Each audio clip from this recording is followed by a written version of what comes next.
Recently, you made a trip to Syria. Can you tell us a little bit about that? A few weeks ago, a friend of mine called me and he said that the Syrian borders are open and they're totally liberated right now and anyone can enter and go out through that border. So the first thing that popped in my mind is trying to help the revolution as much as possible. So what I did is contacted a lot of media who agreed to cover my story, and I was then able to contact some businessmen and doctors who offered some dollars that's going to help the people inside. So I was able to gather around 5 to 6 media outlets and around $6,000 to help the people inside. I left here on October 24th and I arrived there by October 26th. It was the first day of the Islamic celebration over there, Eid al-Adha. We took a lot of toys from Canada to the people in Syria, and we were able to give out toys for the little kids who lost their dads, who lost their uncles, and who lost their family members. You can always hear the voice of the helicopters flying above you.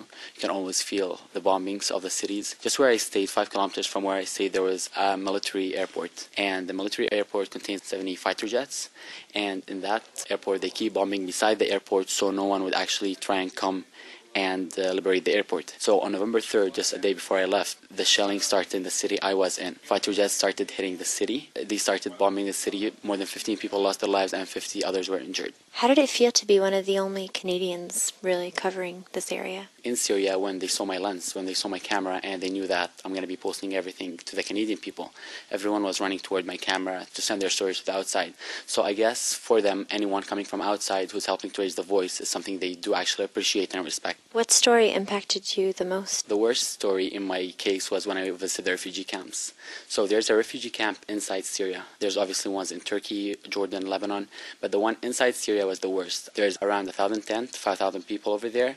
The last time they said they got bread was 10 days ago. With the donations I had, what we were able to do, $1,500 to $2,000 was only able to cover bread and rice for one meal. How were you able to get around over there? Who was kind of guiding you? Who was there to help you out? So what happened is that when I informed my dad I'm leaving to Syria, he insisted that I go through his people. My dad is an old activist since he was in his 20s. He's part of the Syrian National Council right now. He insisted that I go there with his friend. He was able to pick me up from the airport from Istanbul and took me all the way inside Syria. We visited different cities. I was able to visit Atme refugee camp and different cities all around Aleppo. So wherever we go, Free Syrian Army was usually with us. I know that you've mentioned there are Syrians really working together to promote a better future.